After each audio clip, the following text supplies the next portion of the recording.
Assalamualaikum warahmatullahi wabarakatuh. Halo semua, selamat datang di channel Muda dan Berani. Dan kali ini saya ingin membahas tentang sejarah panjang perjalanan John Rivera alias John Kay hingga bisa menjadi orang yang sukses dan sangat berpengaruh di dunia gelap.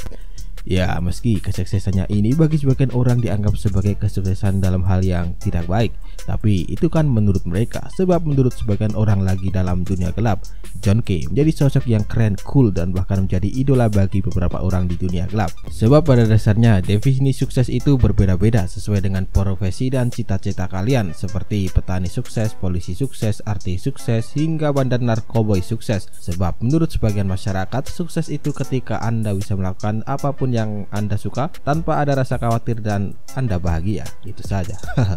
Jadi waduh, malah kemana-mana nih. Oke, ya udah deh, mari kita bahas perjalanan panjang John Rivera alias John Kay dari lahir hingga menjadi tokoh besar dan dijuluki Godfather of Chicate. Pada suatu hari di tanggal 10 September tahun 1967 lahirlah seorang bayi yang bernama John Rivera di Maluku Tenggara. Dan sesuai namanya, bayi ini adalah bayi laki-laki yang kini dikenal dengan nama John Kay. Tumbuh dalam lingkungan keluarga dengan kondisi ekonomi yang kurang berada membuat John Kay muda sudah biasa merasakan kerasnya kehidupan di dunia yang fana ini. Bahkan diceritakan sejak belia John Kay sudah biasa berkelahi dengan teman-temannya karena beliau selalu dihina karena kondisinya yang kurang berada ini. Dan tidak terasa rupanya hal ini malah membuat bakat berkelahi John Kay semakin terasa setiap harinya. Dan tidak disangka-sangka, bakatnya inilah yang membuat beliau menjadi salah satu orang top di dunia hitam. Dan singkat cerita, pada saat duduk di bangku semea, John Kay terlibat dalam sebuah perkelahian. Dan hal ini membuatnya memutuskan untuk keluar dari tempat ia bersekolah. Dan karena sejak dulu beliau penasaran dengan Pulau Jawa, membuat John Kay muda memilih merantau ke Surabaya.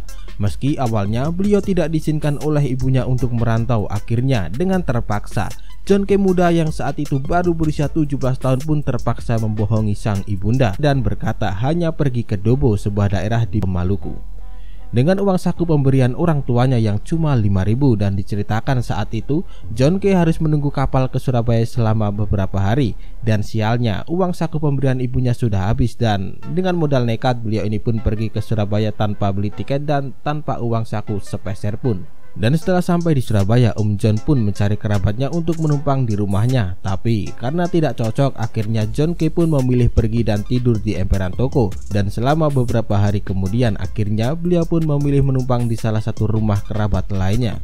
Singkat cerita, setelah beberapa waktu di Surabaya sekitar tahun 1987, John Kay pun mencoba mendaftar angkatan laut. Tapi belum sampai daftar karena suatu masalah, John Kay pun tidak diterima. Dan karena saat di Surabaya beliau juga sering terlibat dalam beberapa keributan, hal ini membuatnya ingin pergi ke Jakarta. Dan dengan modal nekat, lagi-lagi John Kay pun naik kereta api dan pergi ke Jakarta untuk mencari salah satu kerabatnya dan sementara tinggal di sana. Dan setelah tinggal di Jakarta selama beberapa waktu, membuat John Kay pun semakin akrab dengan dunia malam seperti diskotik dan tempat-tempat hiburan malam.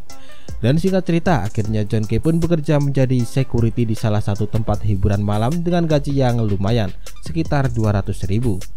Dan setelah beberapa waktu, tepatnya tahun 1992, John Kay pun terlibat dalam kasus perkelahian dengan beberapa orang yang berbuat onar di tempat kerjanya.